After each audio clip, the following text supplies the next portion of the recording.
Olá, meus lindos e minhas lindas do terceiro ano, estou morrendo de saudade de vocês. Mais um momento de ficarmos em nossas casas. Por isso a nossa aula de hoje vai ser nesse formato aqui, ó. Eu aqui e vocês aí, cada um fazendo a sua parte para cuidar da sua vida e da vida de quem você ama, tá bom? Então vamos começar aqui o nosso assunto novo, certo? São as vanguardas europeias, tá? Esse assunto, ele é a base para a gente chegar no modernismo brasileiro, tá? O modernismo que foi aí um dos movimentos, se não o movimento mais importante das artes brasileiras, certo? Então a gente vai começar a falar sobre as vanguardas europeias, certo?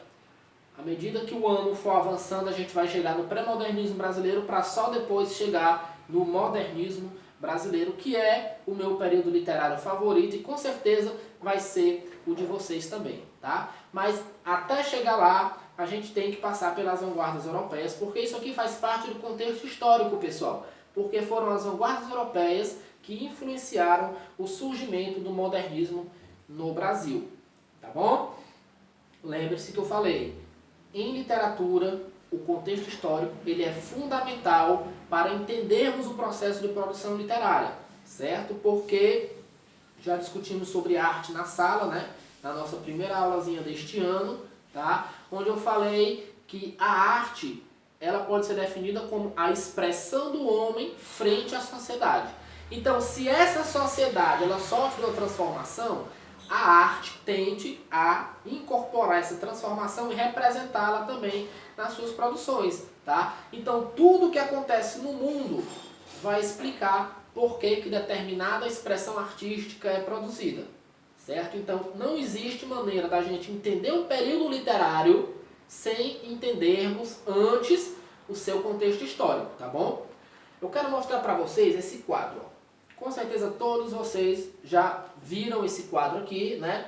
A Criação de Adão, de Michelangelo, tá? Esse teto ele tá pintado, esse quadro tá pintado no teto da Capela Sistina, lá em Roma, na residência do Papa, tá certo? Ele é de 1510, olha como é antigo, né? Então tem aqui Adão, tem ali Deus. Existe uma polêmica muito grande acerca dessa obra, porque dizem que o Michelangelo quis retratar nessa obra que Deus não existe. Não vou dizer porquê, vou deixar a missão para vocês pesquisarem em casa aí no Google, tá bom? As polêmicas por trás da Criação de Adão de Michelangelo. Vamos passar aqui.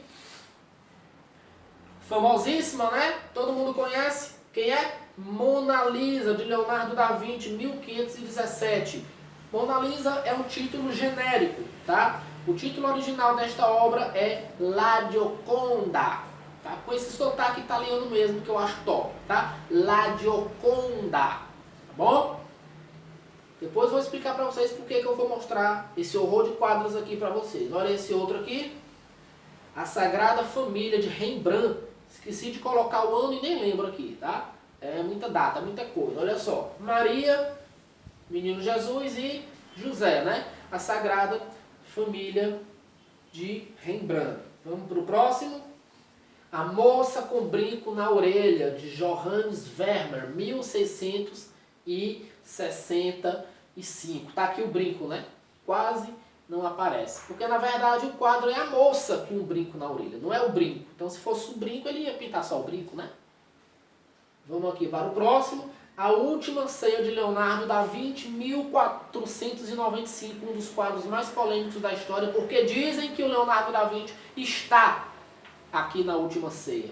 Eu já estou vendo ele aqui, ó. Tá? Não vou dizer qual desses é o Leonardo da Vinci.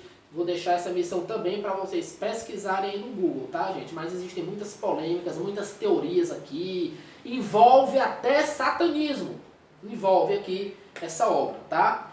Bastante polêmica e muito bonita também, né? A Última Ceia de Leonardo da Vinci. O Nascimento da Vênus, gente, de Botticelli. Que coisa linda esta obra. Valor inestimável. Nem trilhões de dólares compram este quadro aqui. Tá? 1486, antigo, né? E resistiu até hoje. Certo? A Criação da Vênus. Quem quiser, pausa o vídeo, observa os detalhes de cada quadro, porque a gente vai comentar os detalhes depois, tá bom? Olha esse outro aqui, São Jerônimo escrevendo, de Caravaggio, 1605, né? Então tá aqui o São Jerônimo, tá aqui ele escrevendo, né? Aqui uma caveira, não sei de quem é, olha o brilho da careca do São Jerônimo. A gente vai comentar todos esses detalhes daqui a pouco, certo? João Batista, de Caravaggio, 1602, né? João Batista abraçado aí com um bode, um carneiro, não sei a diferença de bode e carneiro, mas eu sei que é João Batista aqui, porque está escrito ali. Pessoal, parece uma fotografia, não parece? Olha os detalhes aqui, ó, as sombras, né? Olha aqui o detalhe da musculatura aqui das costas, a anatomia do quadro. Eu vou explicar para vocês daqui a pouco sobre essa anatomia. O que os caras faziam para chegar nesse resultado. Aqui olha o pé, gente. Olha como é perfeito, como parece realmente uma fotografia. 1602, tá? 1602, certo? Século 17. Pietà, de Michelangelo. Pessoal, a Pietà é uma escultura em mármore, certo? Mas não tem quem diga, né, que não transmite leveza, que não transmite uma sensação assim de que isso aqui realmente é um tecido, pessoal, tá? Olha a leveza, olha os detalhes aqui, ó, das pernas, né? O rosto ali da Pietà, gente. É muito top. Vamos passar aqui pra frente. Davi, de Michelangelo. Esse aí com certeza vocês também já viram, né? É muito conhecida a escultura Davi, também de Michelangelo. Era danado, né? Pintor, escultor, fazia tudo, matemático, né? Davi de Michelangelo. Olha o detalhe, ó, do peito, né? O joelho, aqui os dedos, pessoal, né? A musculatura abdominal aqui, certo? Observem bem esses detalhes. Vamos guardar isso aí que a gente vai precisar daqui a pouco. O Êxtase de Santa Teresa, de Bernini, uma obra aí do período barroco. Tá? Depois pesquisem sobre ela que vocês vão sorrir quando descobrirem aí o que ela significa. O Êxtase de Santa Teresa. Santa Teresa é aqui, né? Pessoal, dá para acreditar que isso aqui é pedra? Dá para acreditar que isso aqui é pedra, ó? É mármore, pessoal, é mármore. O cara ia com estaca batendo ali e fazendo esses detalhes, né? Então parece uma pintura, mas é uma escultura, tá? As vanguardas europeias e o modernismo brasileiro. Vamos voltar aqui para o Êxtase de Santa Teresa. Pessoal, vocês puderam perceber em todos esses quadros que nós vimos aqui o nível altíssimo de detalhes, né?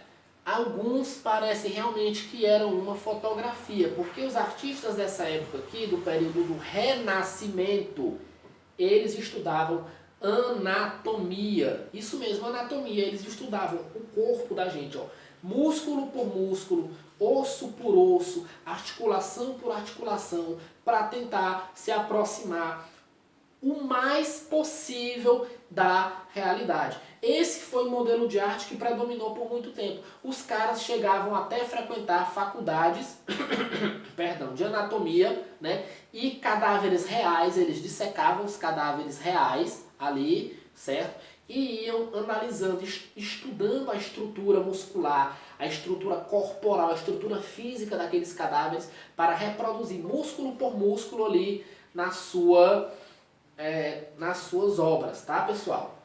Então, esse foi o modelo de arte que predominou durante muito tempo no mundo, certo?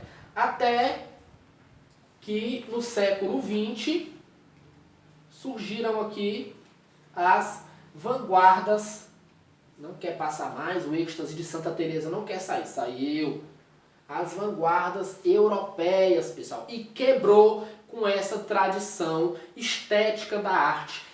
As vanguardas europeias, elas chegaram para romper literalmente com o passado. Chegou com dois pés na porta. Não queremos mais saber desse tipo de arte que imita a realidade tal qual ela se mostra aos nossos olhos, pessoal. Então, a palavra vanguarda, ela vem do francês avant-garde, certo? Que significa aquele que marcha na frente, tá? Então, artístico ou politicamente, pessoal, as vanguardas, elas são grupos ou correntes que apresentam uma proposta ou uma prática, de certa forma, inovadora, tá? como se eles tivessem antenas, eles percebiam o futuro, ou seja, as vanguardas europeias romperam com aquele modelo de arte que a gente viu, certo? Aquele modelo de arte renascentista, e previram que no futuro aquilo ia ser diferente. E a gente sabe que hoje realmente é diferente, né? E Paris era o principal centro cultural da Europa no século XX, né? Foi a época e o lugar onde as novas ideias artísticas ali elas foram se irradiando, né? Então elas saíram de Paris para o resto do mundo ocidental, pessoal. Então essas tendências que surgiram da Europa, né? Durante e após a Primeira Guerra Mundial, elas foram consideradas correntes de vanguarda, tá? Por quê? Porque elas romperam com essa ideia clássica. Algumas delas chegavam a pregar, inclusive, a destruição total de todas as bibliotecas e de todos os museus, pessoal. Isso mesmo, tá? Mas claro que não era verdade, tá? Era só para esbanjar um certo radicalismo, tá? Porque se não for radical, não é uma vanguarda. Então a vanguarda ela tem que ser radical mesmo, tá? Então na Europa não houve uma arte moderna muito uniforme, tá? Houve, na verdade, um conjunto, certo, de tendências artísticas, né?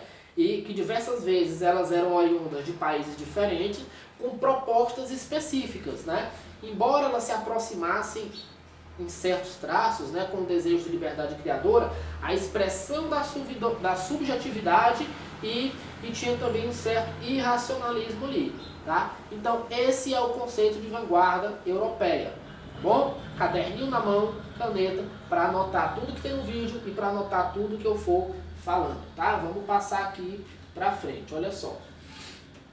Vamos ler? O desenvolvimento da literatura brasileira no século XX é muito importante para os estudos literários. Ocorreram muitas mudanças na arte, no chamado modernismo brasileiro. Por isso, investigar a contribuição que as vanguardas europeias trouxeram para as nossas letras é descobrir inovações preponderantes para o nosso aprendizado literário.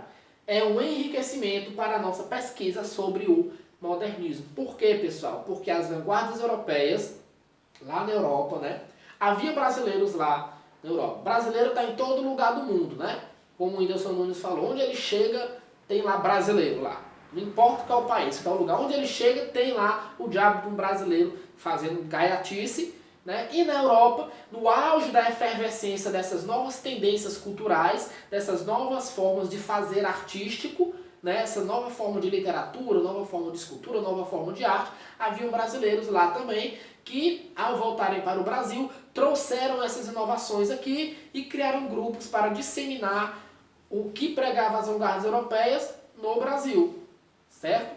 Esses brasileiros foram o Oswald de Andrade, o Mário de Andrade, mas a gente vai falar sobre eles quando começarmos a estudar ali o pré-modernismo e o modernismo brasileiro, tá? Então, o que vocês precisam saber é que o período modernista da literatura brasileira, ele se originou a partir das vanguardas europeias. Essa nossa aula vai ser bastante breve, bastante curta, são poucos slides. Hoje nós vamos falar apenas do contexto histórico, para depois a gente começar a estudar as vanguardas de uma por uma, tá? São 5 movimentos de vanguarda, vamos estudar de um por um no próximo vídeo, certo?